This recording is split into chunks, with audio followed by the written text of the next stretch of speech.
Well, that's exactly what has happened. The Duke and Duchess of Sussex have given their communications team the boot, blaming them for a series of recent PR humiliations. Harry and Meghan are their own worst enemies. She is a malignant narcissist. Get a job, Meghan. For Harry and Meghan, who yet again seem to have axed their entire staff body. That's right, nothing says that you're impossible to work for a bit of a ball ache and an axe grinder than constantly cycling through various members of staff like hot dinners.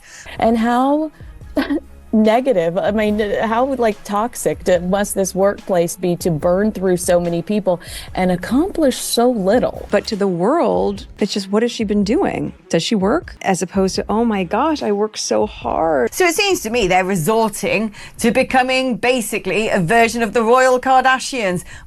We can't wait for it. These two are now an international embarrassment for the royal family, and I really, really do think that the time has come to strip the titles. The first warning sign was silence, and silence is a strange sound in Montecito. Most days, the Sussex estate hums with conference calls, photo shoot shutters, and the faint whir of drones hunting for $1 million snap. But on the morning after Meghan's communications team quit en masse, the only noise was coastal winds sweeping across the citrus trees. No Instagram stories, no cheery press statements, no sources close to the Duchess piping up to spin the narrative, just quiet. And if you're leaning in right now, hit that like button, tap subscribe, and buckle up, because when the people hired to manage a royal crisis decide the crisis is unmanageable, the real show is only beginning. Harry, though, has become the punchline of a Saturday Night Live joke. Let's have a look.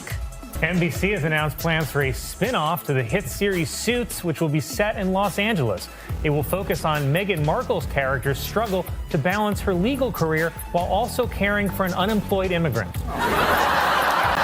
It started, as these things often do, with a meeting that should have been routine. At 7:45 a.m., the Montecito comms calendar pinged every staffer. Status sync, mandatory. 26 names flashed green in the Zoom waiting room. By 8, only 19 were still there. At 8:04, the top spokesperson's video froze, then vanished. A junior coordinator tried to DM him and found his Slack profile already deactivated. One by one, cameras winked out. Suddenly, Meredith Maines, freshly recruited as chief communications officer, was alone on screen staring at a digital desertion. Moments later, HR blasted a terse email. Return all devices to security by noon. Thanks. By lunchtime, cardboard boxes were stacked in the driveway, and Montecito's legendary revolving door had spun so hard it broke its hinges. Staff changes aren't rare in Hollywood or at Buckingham Palace, but this wasn't a reshuffle. It was a jailbreak. Departing aides told friends that working for the Duchess felt like living inside a never-ending fire drill. Laptops locking mid-sentence, embargoes broken by rumor blogs before the PowerPoint even finished rendering, strategies shredded by the latest meme. One assistant swore she saw a colleague sprint down the main hallway clutching a freshly printed script said to be South Park's unreleased Respect Our Pregnancy parody. Well, you know, this is after we were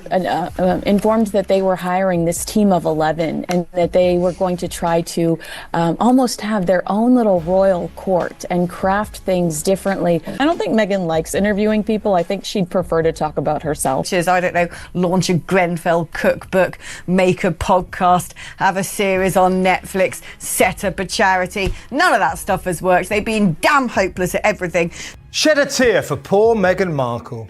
There the delighted Duchess was, all set to steal the King's limelight, and then, suddenly, dramatically, she was stripped of the chance. Damn! Legend now holds that the frantic dash and Meghan's demand to fix it yesterday ignited the mass exodus. The leak itself was a single, grainy storyboard frame, an animated Meghan adjusting a foam baby bump, while a red-haired prince fussed with a clipboard labeled Empowerment Lighting Take 97. The image hit a South Park subreddit at 2:43 a.m. 13 minutes later, it surfaced on X. TikTok remixers stitched it to the Duchess's real pregnancy reel and slapped on Carnival Calliope music. Suddenly, hashtags #Bumpgate and #RespectOurParody were trending worldwide. Somewhere over the Rockies, Meghan, mid-red-eye flight from New York, saw the clip and allegedly uttered one syllable that freezes aides in place: fix. What followed, insiders now call the blackout hour. Phones rang like fire alarms. Takedown requests crashed into social platform inboxes. A London consultant warned parody screenshots fall under fair use. Trying to erase them only courts the Streisand curse. Meghan reportedly shot back, "We pay for solutions, not disclaimers. By sunrise, devices were seized, Zoom IDs shuttered, and the comms department was a ghost town. Yet the cartoon storm was only the first thunderclap. You never had a dream when you were a child to be something everyone else said was impossible? Like an astronaut, or prime minister, or masseur? I wanted to be a princess. Oh, well, you kind of fucked that up. So I went online to see what was new with Uncle Harry and Auntie Meghan, and I couldn't find a thing.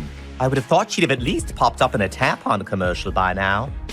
We want privacy! We want privacy! The jam jar quake followed close behind. Remember American Riviera Orchard, the hand-lettered lifestyle launch that promised slow luxury, one small batch jar at a time? Rebranded as Ever after the initial buzz cooled, the company announced an apricot spread, organic wildflower honey, and a blush pink rosé, all slated for late summer delivery. The first drop sold out in 45 minutes, but buyers complained on arrival, inconsistent labels, broken lids, and an auto-reply inbox that said, "We value your feedback, response time up to 10 business days." As refunds multiplied, Meghan's mood soured. She'd pivoted from princess to entrepreneur to prove authenticity. Now, authenticity felt like a boomerang coming back with interest. Worse, Netflix was nervous. The streamer's $153 million Sussex deal, allegedly stuffed with a divorce clause giving Netflix first dibs on post-split exclusives, was under internal review. Season 2 of With Love, Meghan was half-edited when a sentiment tracker line plunged red on slide 1 of a high-stakes conference call. Merchandising leads floated digitally, blurring the As Ever logo until the satire storm passed. Finance reminded everyone ad inventory for the holiday quarter was already sold. An agent suggested pushing the entire season to Q1 to give the audience breathing room. Silence answered. Finally, a senior executive typed a single ominous question. Is this the day we freeze deliverables? No one replied, but the hush was louder than shouting. Meghan's solution was to replace her mortally wounded in-house unit with a platoon of crisis commandos. Delivery vans marked Scops Media, industry darlings with a reputation for Kardashian-level comebacks, rolled up the gravel drive carrying ring lights, mood boards, and a neon pink pitch deck titled "Flip the Script, Weaponize the Laugh." Their motto, if you can't delete the clip, make it dance for you. Slide 1 proposed a snark-laden Instagram reel. Animated jam jars wearing tiny crowns belt a gospel hook, "Respect our recipe," while cartoon drones stamp fair use over the original South Park stills. Slide 2 outlined a limited edition Jam Not Shame bundle launching 24 hours after the episode. Slide 3 suggested a live YouTube watch party where influencers rate parody versus real brand values. Price tag, high 6 figures plus 12% of commerce spike. Meghan, witnesses say, grinned at the outro graphic, a cartoon tiara spinning into the TikTok logo, and murmured, "At least they fight." Not everyone was convinced. A palace-trained advisor argued the jam jar dance trivialized slow luxury and would look like trolling for clicks. A merchandising veteran warned that pairing charity with clapback memes smelled opportunistic. Scops' creative director twirled a manicured hand. "Luxury is whatever you tell the algorithm it is, darling." The lone holdout texted a friend, "We've traded Windsor polish for glitter cannons." The glitter cannons, however, were already primed. While Montecito's halls echoed with ring light buzz, Buckingham Palace practiced its deadliest weapon, cathedral silence. Officials repeated no comment on commercial ventures. Off record, one courtier reportedly quipped, "We expected turbulence. This is a hurricane." That vacuum left talk show hosts to fill the void. In Los Angeles, a late-night comic opened, "When your PR team quits mid-crisis, that's like your hairstylist bailing halfway through the perm." The audience roared. The clip ricocheted across TikTok, accumulating more views than any official Sussex statement in 6 months. Hollywood publicists took note. One boutique firm quietly added a Montecito clause to future contracts. Clients volatile enough to require hazard pay before any red carpet alignment. Netflix, Amazon, Hulu, none wanted to be the rescue squad if brand erosion went nuclear. An upscale candle company yanked plans for a holiday influencer box featuring As Ever lavender. A wellness chain in Austin asked for the right to return unsold stock if sentiment didn't rebound by October. Even payment processors pinged finance teams. Spikes tied to hate sharing could trigger fraud buffers and throttle checkout.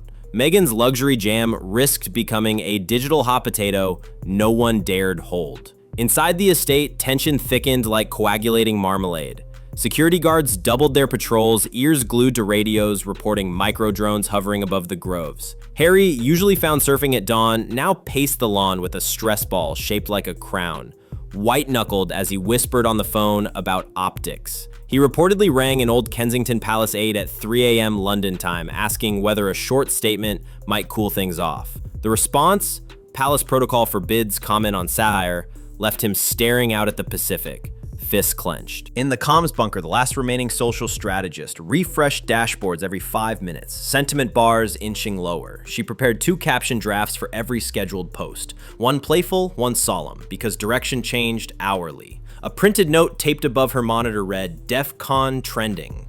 Down the corridor, operations managers juggled freight quotes for a possible pop-up redemption tour.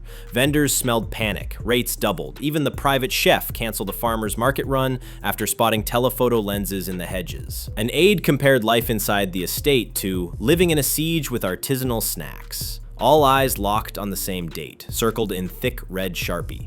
July 9, premiere of South Park's new season. Inside the war room, 3 scenarios covered a whiteboard now stained by coffee rings and frantic erasures. Option 1, own it. Release the Jam Jar dance reel, sell limited edition merch, lean into the joke until it pays dividends. Option 2, halo it. Wrap the brand in virtue, donate $1 per jar to mobile birthing clinics, reframe the parody as body shaming, and let public empathy drown satire. Option 3, Phoenix. Shut down as ever entirely, settle invoices, disappear for 6 months, and resurrect next spring as M the Collective. No jam, no tiaras, just muted earth tones and phone-free wellness retreats. Someone scrawled a brutal note at the top. All roads bleed. Pick the smallest wound. Phones buzzed, pens froze, and time felt like a held breath before verdict.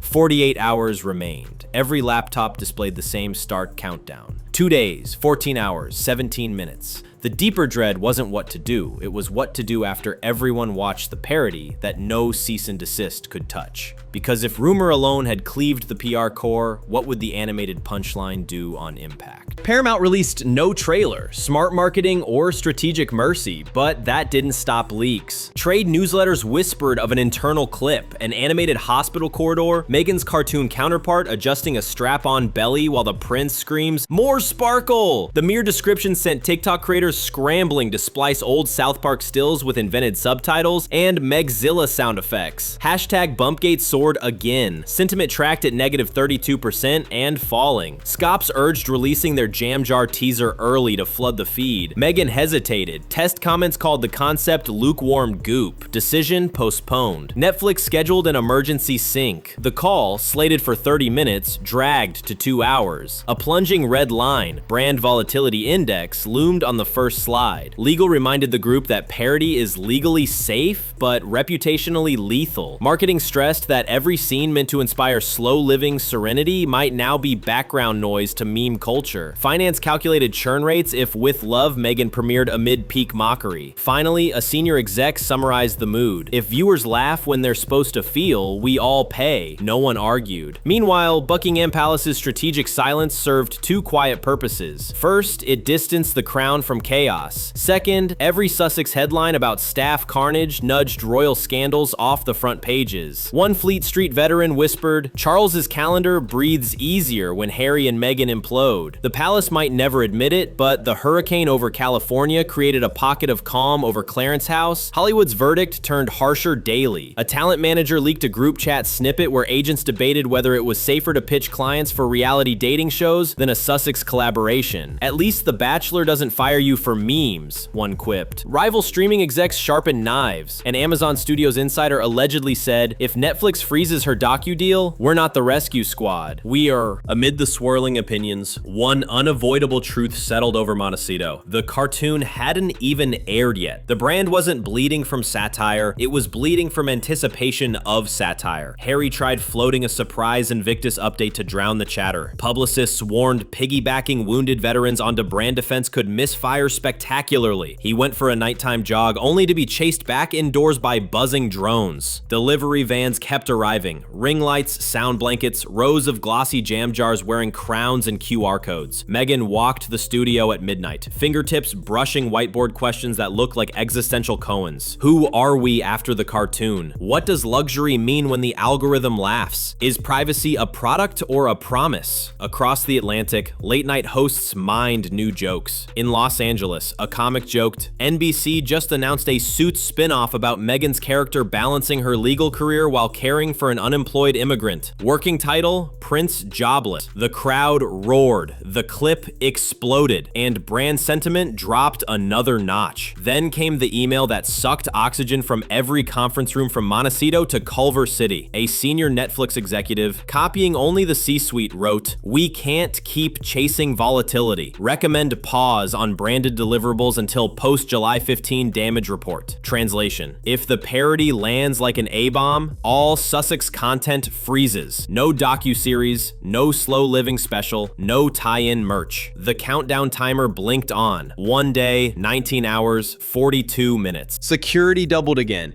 A temporary no-fly zone was requested above the estate. Inside, devices were taped over to prevent rogue screenshots. Even the chef's phone was locked in a signal-proof pouch. The staff joke, living in a siege with artisanal snacks, felt less funny. Harry stopped pacing and started jogging tight circles around the fountain, earbuds blasting a mindfulness podcast. Meghan practiced reading a 3-line statement aloud in front of a ring light. "We embrace free expression but reject cruelty masked as humor." She couldn't decide whether to smile. Dawn before broadcast. No new staff left to fire, no memo left to leak. The estate felt hollow, like a stage between shows. Meghan paced the studio floor. On one wall, the Scops content calendar mapped a minute-by-minute plan.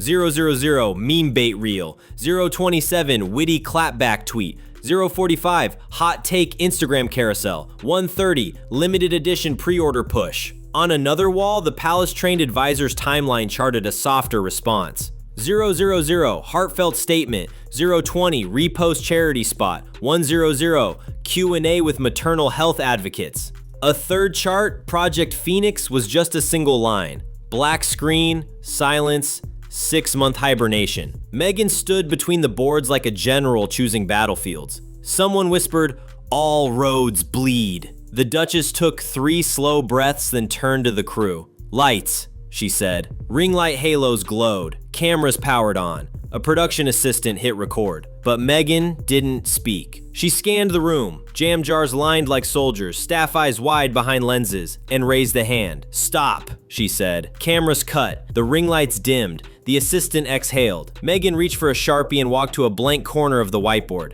She wrote 2 words in neat capitals. After laughter. She stared at them for a long moment, then capped the pen. Nobody moved. Outside, Montecito's morning mist began to burn off. A drone buzzed overhead. The world kept spinning toward 8 p.m. Pacific, when an animated Duchess would either reinforce every cruel joke or offer a last chance for reinvention. Inside, Meghan turned to her dwindled team, some loyal, some contracted, all exhausted. Her voice, when it finally came, was low. "Tonight decides nothing," she said, "unless we decide it does." A long silence followed, broken only by a distant gull, and somewhere beyond the estate gates, the internet sharpened its GIF-making tools for the hour ahead. So now the spotlight swings to you. Do the mass firings prove Meghan is finally assembling a squad that can fight satire with savvy? Or are they proof her brand is hemorrhaging talent faster than any crisis guru can plug the wound? When South Park drops its rumored Respect Our Pregnancy episode, will you clap back with your wallet or close the tab forever? Let me know in the comments. Share this with a friend who can't resist royal drama, and make sure to subscribe so you don't miss the next leak, because the countdown to chaos is ticking, and trust me, the episode after this one could rewrite everything we thought we knew.